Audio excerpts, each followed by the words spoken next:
This track in Hollow Knight has a very addictive sequence of notes. It's that ten ten ten tarata ten ten ten tarata.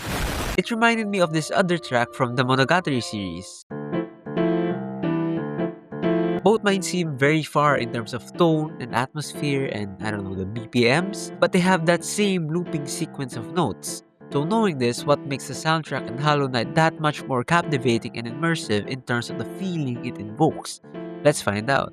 I think most games suffer from the epic music dilemma, coined by me. It essentially means that all music from games, especially AAA ones, has epic music that is attached to that specific game, and no other music from that game can top that. This is especially seen in games like Spider-Man, or that epic one from God of War. Don't get me wrong, both are tough as hell, but think of any other soundtrack from these games and nothing. But in Hollow Knight, it's a mix of epic and soft and eerie or whatever the hell deepness is. It has so much variety in its music because every single track has its own purpose. Because for a game that doesn't have the Unreal Engine graphics or the photorealism stuff kind of thing, Hollow Knight has to rely heavily on its sound design, and Team Cherry realizes this. Like going back to the epic music dilemma. Whenever Kratos does something cool, Kratos does something sad, Kratos does something, it muddies the narrative and the overall feels of the track. Now I'm sure that God of War has many other soundtracks including this song, which is top 10 OSTs of all time. It still suffers from pretty much reusing that same Nordic chant over and over. I think this ultimately goes back to the mood and the atmosphere. Like in God of War, there will be lots of war with gods, therefore a lot of epic moments, which leads to more usage of that. But back to Hollow Knight. Hollow Knight is inherently a very diverse game. It's about this cute little white guy traversing a very large kingdom with very diverse species of bugs. So you're pretty much destined to have a little bit of variety every now and then. You have an area that is green with grass enemies, an area that is dark with spider enemies, an area that is a beehive with bee enemies. Not to mention the boss fights that need to have music or else it will sound like this. All of this combined with accessory tracks like the main menu or the bench song, it creates a wide range of places and scenarios that can and are filled with music. Now, you might just say that it's normal to put music in scene changes or bosses, and yeah, you'd be correct. But Hollow Knight has a very distinct way in incorporating music into its gameplay.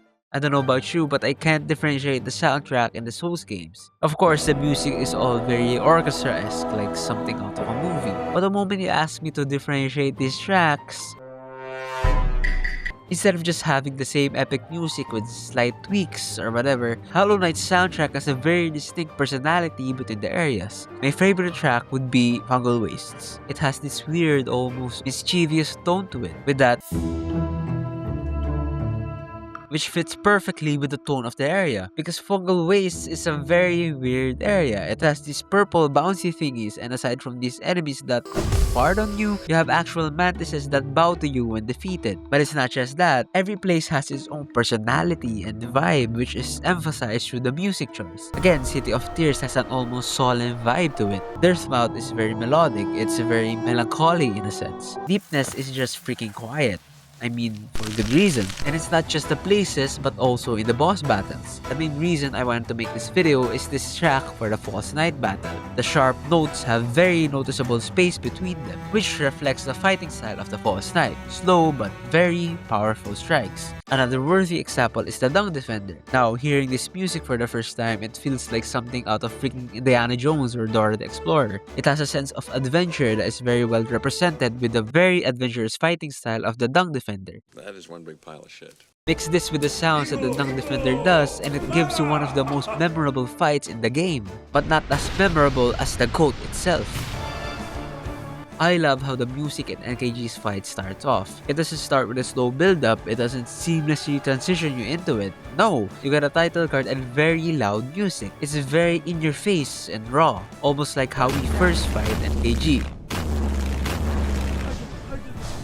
But then again, this isn't like a groundbreaking idea in video game making. Of course, you need to have variety in the tracks that reflect the bosses or the area you're in. But the question is, why do most games not do this? Well, I think it's because most games see music as the last piece to the puzzle, when in fact, it should be one of the first ones to be made. I think this is especially a problem in AAA games where studio decisions and time constraints are very common. But in indie games such as Hollow Knight, the team can focus on delivering the best game without any studio meddling for an undisclosed amount of time. Take for example the recent game of the year, Expedition 33. Now, I won't dive deep into whether it's an indie game or not because the response was very great in my previous video, but I will acknowledge how one of the best soundtracks in gaming history is reminiscent of how Hollow Knight formed its own. The devs behind these two games took little unknown artists who pretty much never touched a video game soundtrack ever. But the difference in big games is that they were a part of the team even before the rest of the game was planned. This allowed them to mold and shape beautiful pieces that fit the tone and the atmosphere of the game, which is why the music in both these games have so much personality and charm. But I think an equally captivating aspect of Hollow Knight's music is the lack of it in some places.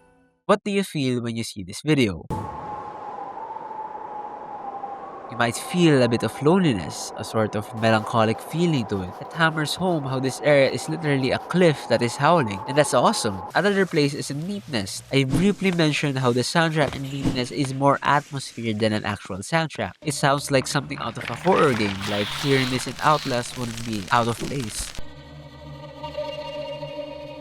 But the sounds here aren't the textbook definition of music, yet it hits that much harder for a game that relies heavily on its sound design, because a lack of music feels so jarring. It almost is a wake-up call. But then again, these places still have, I guess, ambient sounds to it. So I dug deeper, and I found out that there's these places in Hollowness which are going to be like transition rooms, and these places have no music whatsoever. It's a spot where the music in your previous area disappears. So in order to seamlessly transition you into the next musical piece, you first need to be in this transition room. Now, I won't act like I'm the one who discovered this, so I'm just gonna show a clip of a better explanation than what I'm doing. But then you make it through this little tunnel and you enter this transition area. The music stops, but the same ambient sounds keep going. The whole time there's this cave sound that's progressively getting louder the closer you get to the green path entrance.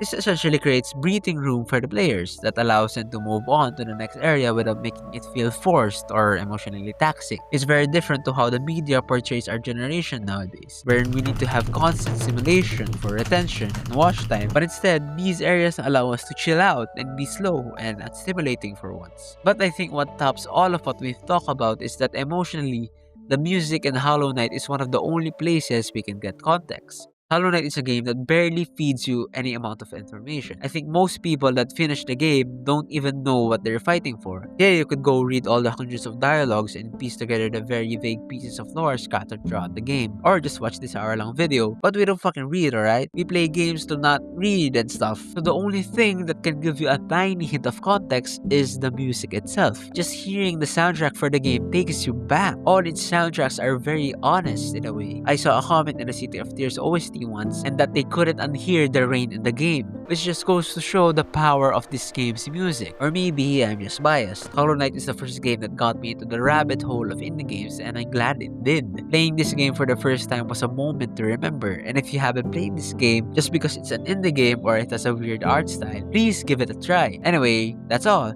Thanks so much for the support recently. Make sure to